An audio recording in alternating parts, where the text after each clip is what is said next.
سب سے پہلے اس کا ترجمہ سماعت فرمائیں۔ اے علم تو جان کہ بے شک عوامل اس حال میں کہ جو نحو میں مذکور ہوئے ہیں اس پر کہ جس کو تالیف کیا ہے شیخ امام جو مخلوق کے علماء سے سب سے افضل ہیں انہوں نے، اور وہ کون ہے؟ وہ عبد القاہر بن عبد الرحمن الجرجانی ہے۔ وہ کتنے عوامل ہیں جو انہوں نے تالیف کیے ہیں؟ 100 عاملین، وہ 100 عوامل ہیں۔ یعلم ان العوامل فی النحو علی ما الفہ الشیخ الامام افضل علماء الانام عبد القاہر بن عبد الرحمن الجرجانی 100 عامل۔ یہ ترکیب تھوڑی سی لمبی ہے لیکن اگر سمجھ لیں گے تو انشاءاللہ یہ بالکل ایزی ہو جائے گی۔ اس کے اندر اگر خلاصہ کریں تو سب سے پہلے فعل اور فاعل ہے، فعل امر اور فاعل ہے اس کا، اور پھر اس کے بعد جو ہے وہ العوامل جو ہے ذوالحال ہے، اور حال اور ذوالحال مل کر ان حرف مشبہ بالفعل کا اسم بن جائے گا، اور 100 عامل ان حرف مشبہ بالفعل کی خبر بن جائے گی۔ یوں یہ ترکیب کلوز ہو جائے گی۔ اس کو بالتفصیل ہم پڑھتے ہیں۔ اے علم فعل امر ہے اور اس کے اندر انت ضمیر فاعل بنے گی۔ انا حرف مشبہ بالفعل ہے، حروف مشبہ بالفعل 6 ہیں، انا، انا کا انا، لاکن، لیتا، لعل، اور العوامل یہ ذوالحال بنے گا کیونکہ قاعدہ ہے کہ معرفہ کے بعد اگر جار مجرور آ جائیں تو معرفہ عموماً ذوالحال بن جاتا ہے، اور العوامل ذوالحال بنا دیں گے، اور اس کا معنی کے اعتبار سے بھی یہ ذوالحال ہی بن رہا ہے کیونکہ اس کی آگے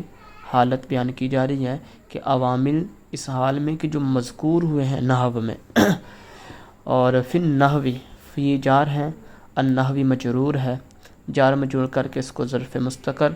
مذکورتاً ہم حالت نسبی میں پڑھیں گے۔ اس کی وجہ یہ ہے کہ حال ہمیشہ منصوب ہوتا ہے، اور اس کو یہ کہہ کر ابھی ادھر چھوڑ دیں گے کیونکہ آگے بھی جار مجرور آ رہا ہے، اس کو ظرف لو بنائیں گے، یہ ظرف مستقر بن جائے گا اور وہ بھی اسی کے متعلق ہو جائے گا۔ تو علی جار ہے، ما اسم موصول ہے، الفا فعل ماضی ہے، الفا یؤلف تالیفا باب تفعیل سے، ثلاثی مزید فی سے الفا فعل ہے، اور ہو ضمیر مفعول کی لگی ہوئی ہے، یعنی یہ ضمیر منصوب متصل ہے جو مفعول بنتی ہے۔ تو الفا فعل ہے، ہو ضمیر مفعول بہ ہے۔ اب اس کا جو فاعل ہے وہ اس میں سے محذوف نہیں نکالیں گے کیونکہ قاعدہ ہے جب فاعل ظاہر آ رہا ہو تو پھر فعل سے ہم ضمیر نہیں نکالیں گے۔ فاعل چونکہ آگے جو ہے وہ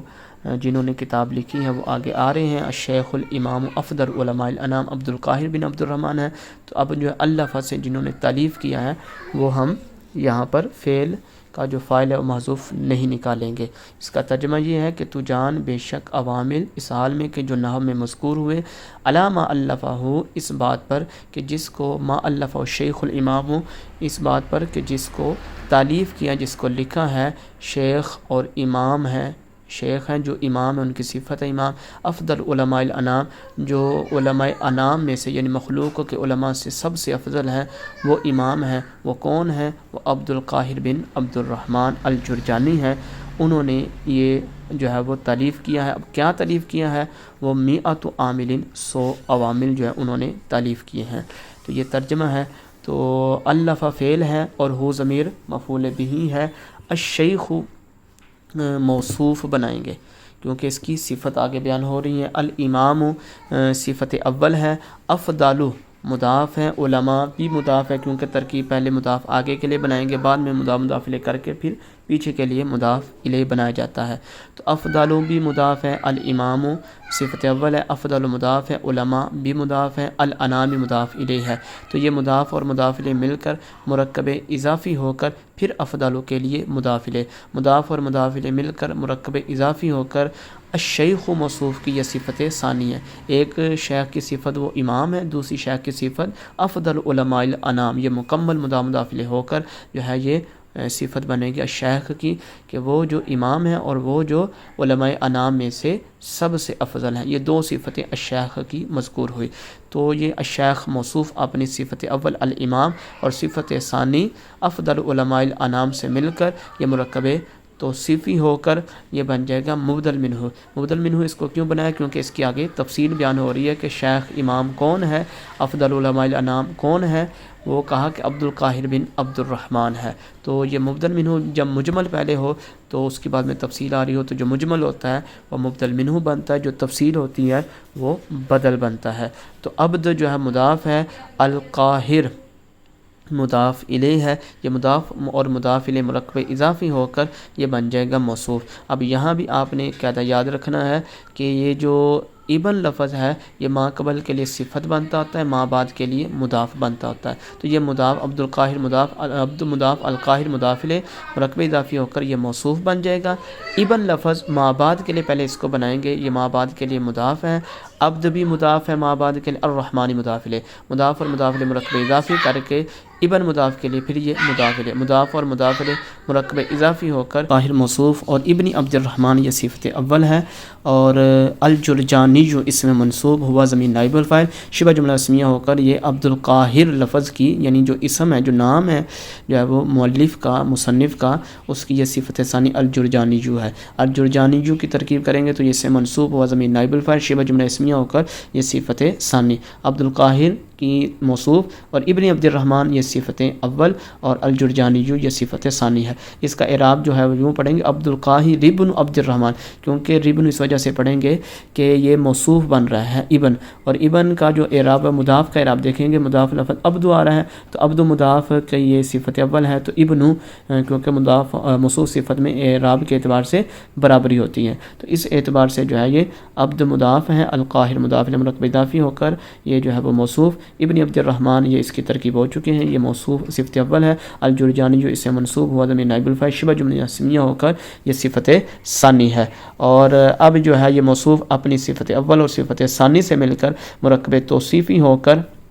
یہ بن جائے گا بدل، اور پیچھے ہم نے بنایا تھا مبدل منہ، یعنی الشیخ الامام افضل علماء الانام، یہ پورا مبدل منہ بنایا تھا، اور یہ پھر جو ہے عبد القاہر بن عبد الرحمن، کیونکہ پیچھے مجمل تھا کہ وہ شیخ امام افضل علماء الانام کون ہے، اور مبدل منہ تھا مجمل تھا، اور یہ اس کی پھر وضاحت آ گئی کہ وہ کون ہے، وہ عبد القاہر بن عبد الرحمن الجرجانی ہے، تو یہ اس کا جو ہے بدل بن جائے گا۔ اب مبدل منہ اور بدل مل کر یہ بن جائے گا فاعل۔ فاعل کس کا بنا؟ اللفظ، جو پیچھے آپ کو بتایا تھا یہ فعل آ رہا ہے، تو فعل کا جو ہے وہ آگے فاعل آ رہا تھا، تو جو شیخ اور امام ہے تو وہ جو ہے وہ سارا مل کر جو ہے نا الشیخ الامام افضل علماء الانام عبد القاہر بن عبد الرحمن الجرجانی، جو یہ مکمل جو ہے یہ فاعل ہے اللفظ کا، تو اللفظ فعل ماضی اور ہو ضمیر مفعول بہ، اور یہ ما بعد پورا جو ہے وہ جملہ مل کر فاعل، تو فعل اور مفعول بہ اور فاعل مل کر جملہ فعلیہ ہو کر یہ بن جائے گا موصول، پیچھے ما آ رہا تھا اس کے لیے صلہ، موصول اور صلہ مل کر یہ بن جائے گا پیچھے اعلیٰ حرف جر کے لیے مجرور، جار اور مجرور مل کر یہ بن جائے گا ظرف لغ، کیونکہ آپ کو پیچھے بتایا تھا کہ مذکورتاً ہم نے یہاں نکالا ہے، تو یہ مذکورتاً کے ہی متعلق ہو جائے گا، یہ پہلا ظرف مستقر والا، دوسرا پھر ظرف لغ بنتا ہے، کیونکہ ایک بار جب نکال دیں جار مجرور تو بعد میں جو اس کے آئے گا جار مجرور وہ ظرف لغ بنے گا۔ تو یہ ظرف مستقر مذکورتاً اسم مفعول ہے، یہ ضمیر نائب الفاعل ہے، مذکورتاً اسم مفعول کا صیغہ نکالا، منصوب اس وجہ سے نکالا کیونکہ یہ حال بن رہا ہے، تو اسم مفعول یہ ضمیر نائب الفاعل اور شبہ جملہ اسمیہ، یعنی اسم مفعول اپنے جو ہے وہ نائب الفاعل اور آگے والے ظرف لفظ سے مل کر شبہ جملہ اسمیہ ہو کر پیچھے العوامل ذوالحال کے لیے حال اور ذوالحال مل کر انا پیچھے آ رہا تھا حرف مشبہ بالفعل، اس کا یہ اسم ہے العوامل فی النحو، یہ پوری ما بعد ترکیب الجرجانی تک یہ انا حرف مشبہ بالفعل کا اسم ہے، اور پھر انا حرف مشبہ بالفعل کا ایک اسم ہوتا ہے اور ایک خبر ہوتی ہے، تو میعۃ عاملین کیونکہ جو ہے اس کی خبر مرفوع ہوتی ہے، اسم منصوب ہوتا ہے، العوامل اس وجہ سے پڑھا ہے کیونکہ اس کا اسم ہے اور اسم منصوب ہوتا ہے، میعۃ عاملین، میعۃ مضاف عاملین مضاف الیہ، مضاف اور مضاف الیہ مل کر مرکب اضافی ہو کر یہ بن جائے گی انا حرف مشبہ بالفعل کی خبر، تو انا حرف مشبہ بالفعل اپنے اسم اور اپنی خبر سے مل کر جملہ اسمیہ ہو کر یہ بن جائے گا اعلم فعل امر کا مفعول بہ، یعنی یہ ما بعد جتنی بھی ترکیب انا سے شروع ہو کر میعۃ عاملین یہ جملہ اسمیہ ہو کر یہ اعلم کا مفعول بہ بن جائے گا، اعلم فعل امر ہو گیا، انت ضمیر فاعل ہے کہ تو جان، انت ضمیر فاعل ہے اس کے اندر، اور یہ ما بعد پورا جملہ مل کر مفعول بہ، فعل فاعل اور مفعول بہ مل کر جملہ فعلیہ اور انشائیہ، انشائیہ اس وجہ سے بنایا کیونکہ اس کا جو شروع آ رہا لفظ اعلم فعل ہے اور فعل امر ہے، اور امر چونکہ جو ہے وہ انشاء کی قبیل سے انشاء ہوتا ہے، تو اس وجہ سے اس پورے جملے کو جملہ فعلیہ اور فعل اس وجہ سے بنایا کیونکہ فعل سے شروع ہو رہا ہے، انشائی اس وجہ سے بنایا کہ فعل امر انشاء کہلاتا ہے۔ تو یہ جو ہے وہ ساری مکمل ترکیب ہے۔